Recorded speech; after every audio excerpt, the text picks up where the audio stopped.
করি না। আমি বর্তমানে এখন রিক্সা চালাই। এর আগে অন্য কাজ করছি, কংক্রিট ভাঙছি, যুগালি কাজ করছি। এখন আমার দ্বারা এগুলো সম্ভব না, আমার খুব কষ্ট হয়ে যায়। এখন বাধ্য হয়ে আমি রিক্সা লইছি। আমার 3টা ছেলে আছে, তো পড়ালেখা আমি করাইতে পারি না, আমার কাছে সম্ভব না। এই জন্য পেটে পাতে চললে আমি আছি। রিক্সা চালাই 1 মাস হয়েছে, বেশি দিন হয়েছে না। কাজ করতে পারি না, ওই আমার চক্ষুর সমস্যা, বাড়ি পূজা লইতে পারি না, হাত ভাঙ্গা। এই জন্য এখন আমি রিক্সা লইছি। নাসিরনগর ব্রাহ্মণবাড়ি আমার বাড়ি, মেন বাড়ি।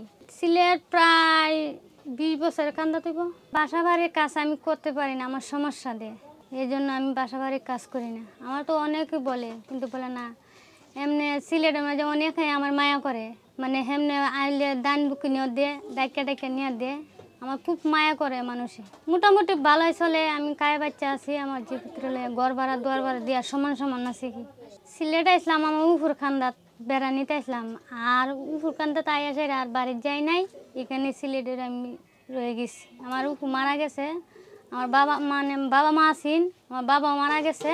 বাদে বাবা মারা পরে আমরা গেছিলাম অনেকদিন পরে, বাদে আমি রাগ করে আমি বাড়ির থেকে চলে আসি। স্বামী আছেন, হ্যাঁ মানে একটু খেলাধুলা করতো। বাদে বালা চলে 1 মাস দুধ বালা 15 দিন জায়গা 20 দিন জায়গা খাদ্য হয়ে 3 মাস 4 মাস জায়গা। এখন 3-4 মাস ধরে হ্যাঁ আমার সাইরা গেছে গা। বাদে আমি বাধ্য হয়ে আমি গাড়ি লইছি, কেন আমার 3টা ছেলে আছে, 3টা ছেলেরা তো আমার খাওয়ান লাগবো। এই জন্য আমি কেউর কাছে অতসর কাছে আমি হাত পাতি না, যার মায়া লাগে আমাকে দে। লেখাপড়া আমি কেমনে করাইতাম ভাই? আমি সংসার চালামু না আমি আমার বাচ্চাদের লেখাপড়া করামু? না লেখাপড়া করতে গেলে তো একজন মানুষ লাগে। এই জন্য আমি বাচ্চাদের খাওয়ামু না লেখাপড়া করামু? আমাদের তো ভাই সম্ভব না। একজন মানুষ তো আমার কাছে থাকুন লাগবো, না থাকলে তো আমি পারতাম না লেখাপড়া করতাম। জি না, আমার কেউ বাধা দিচ্ছে না, আমার সবাই মায়া করে না, আমার সবাই আদর করে আন্টি করে ডাকে, কেউ আপা করে ডাকে, খালা করে ডাকে। আমার সাথে কেউ বাদ ব্যবহার করে না ভাই। আমি কিস্তি হিসেবে লইছি গাড়িটা। সিস্টেম ডে বলতে মানে এটা মাসরা দিয়ে সপ্তাহে 1000 করে দিয়ে 2000, মানে জিলে আমি পারি সপ্তাহ 2000 ভাড়াই 3000 ভাড়াই। এটার সাথে লগ্ন একখানা দলা করে আমি বাড়িতে পাঠাই দিই আমার মার কাছে। আমার মা আবার এখানে চালা, দেশের বাড়িতে চালা। আমার 3টা ছেলে আছে, আমার 3টার ভবিষ্যৎ করা লাগবে, কেননা আমি ছাড়া তো আমার বাচ্চার কেউ নাই ভাই। থাকতে কেউ আমাকে জিগানা, মাও জিগানা, বাবাও জিগানা, ভাইয়েন্তে জিগানা, স্বামী তো থাকতেও আমাকে জিগানা। জি আমি এখানে খুব বালাই চলি, বালাই খাইতেছে, আমাকে কেউ ডিস্টার্ব দেয় না। আমি 7টার থেকে রাতের 7টা পর্যন্ত চালাই। রাত 7 বাজে আয়াসারে রান্না বাড়া করি, বাচ্চাদের গোসল করাই, খাওয়াই, নিজে খাই, ঘুমাই। আমি বেশিরভাগ আপনার চুয়াট্টা, আম্বরকানা, এবার ফুলের মুখ, সারে বগলটা আছি।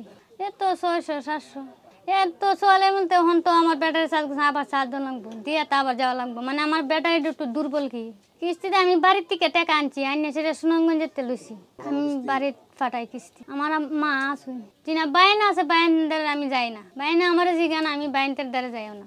আমার কেউ বছরে একবার জিগানা, আমি আসি না মরছি, আমার বাচ্চাদের কেমনে খাই, কেমনে চলি, এগুলো খবর আমার বাইনতে থাকে না। আমি চাই আপনারা আমার একটু ভালো করে আরো একটু উন্নতি করে দেন। মানে আমার ছেলেটা যেমন আমি একটু মানুষ করতে পারি, স্কুলে ভর্তি করতে পারি, এই সহযোগিতা আমি চাই। ঠিক আছে, লেখাপড়ার জন্য আমি একটু সাহায্য চাই, আপনারা সহযোগিতা করেন, এটা একটু ভালো বকি। আপনারা একটু আমাদের সহযোগিতা করলে আমার লাগে একটু খুব ভালো হয়। আমি চাই আমি একটু উন্নতি হইতাম। আমার নাম মোসাম্মদ রহিমা বেগম। আমি জরিনার বিষয়ে কিছু কথা বলতে চাই। জরিনা এখন বর্তমানে খুব কষ্টের মধ্যে আছে। জরিনার সংসার চলে না, স্বামী তারে দেখে না, স্বামী ভালো না, এর বাদে স্বামী ভাত কাপড় দেয় না, মায়ের দূর করে, অত্যাচার করে। এখন ওই ইট ভাঙতো, ইট ভাঙাও নাই। এখন কি কর্ম করবো? এখন রিক্সা নিয়ে বাড়াইছে। এখন রিক্সা নিয়ে যে বাড়াইছে, রাস্তাঘাটে মানুষে অনেক ধরনের কথাবার্তা তারে বললেও তো করার কিছু নাই, পেটের দায়ে বাড়াইছে। এখন 3টা বাচ্চা, তার 3টা বাচ্চার মুখে তো আদার দিতে হইব, নিজেরও তো খাইতে হইব, ভরণ পোষণ দিতে হইব, সামাল দিতে পারে না। কিন্তু আপনারা যদি কেউ ভালো লোক থাকেন, তারে কিছু সাহায্য করার জন্য, আমার ঘরের সাথে ঘর, আমি দেখতেছি হ্যাঁ চলার খুব কষ্ট। আমি ওরে পড়াই সময় 500, 1000, 100 টাকা যখনই হাওলাত লাগে না কেন, আমি ওরে আমার কাছে না থাকলে আরেকজনের কাছ থেকে হলেও আনি দিতে হয়। ওরে 1 টাকাও কেউ দেয় না বা একটা সাহায্যও কেউ করে না। রাস্তাঘাটে চলে ঠিক আছে, মানুষে অনেক ধরনের অনেক কথাবার্তা কয়, তুমি মহিলা মানুষ রিক্সা চালাও কেন, তোমার কি আর কাজ নাই? বাসা বাড়ি কাজ করলে দেয় আপনার মাসে 2000 টাকা, একদিন পাইলে আরেকদিন কাম পায় না। এ রিক্সা চলায় তো মনে করেন যে স্বাবলম্বন হইতে চায় কিন্তু পারে না আপনার রিক্সা ধরে এর বাদে আপনার রিক্সা এটা নষ্ট হয়ে যায় ওটা নষ্ট হয়ে যায় কিছু করতে পারে না। একটা অটো রিক্সার কাম করতে আপনার 500 টাকা লাগে, খুললেও 500 টাকা লাগে, কিন্তু কোন স্বাবলম্বন হইতে পারতেছে না, কোনো স্রোতেই পারতেছে না। তার তিনটা ছেলে তো একটা ছেলেরেও একটা অক্ষর শিক্ষা দিতে পারছে না পেটের দায়ে। আমরা দুইটা কথা কইতাম স্যার, ওটাও যে ওই যে মহিলাটার যে একটা নিউজ আপনারা দেখতেছেন বা শুনতেছেন, এই মহিলাটা দিন আনে দিন কাজ বেলা একদিন পান না, কিন্তু পদ্য সে কোনো রাস্তা না পাইয়া ওখানে একটা অটো রিক্সা লইছে। আপনার কাছে আমার একটা অনুরোধ যে হে যে যাতে 3টা ছেলে আছে, এই 3টা ছেলের যাতে সুন্দরভাবে নিয়ে চলতে পারে, বাচ্চা কাচ্চাটা একটু লেখাপড়া হইতে পারে আর একটু সুন্দরভাবে চলতে পারে, এইভাবে একটা যদি আপনারা কোনো একটা সংস্থার মাধ্যমে বা সাংবাদিক ভাইয়ের মাধ্যমে তার একটা যদি কোনো একটা সুযোগ সুবিধা করে দিতেন তাহলে আমার দৃষ্টিতে ভালো হয়। নাম তার জরিনা, রিক্সা চালায়, তার চলার গতি খুবই খারাপ, মানে তার জামাইও তারে টাকা পয়সা দেয় না। আপনারা যদি পারেন তারে একটু সাহায্য করার জন্য এই সাংবাদিকের মাধ্যমে আমরা এই কথাটা আর কি তুলে ধরছি যে আপনারা এই মহিলাটার একটু সাহায্য করার জন্য চেষ্টা করবেন।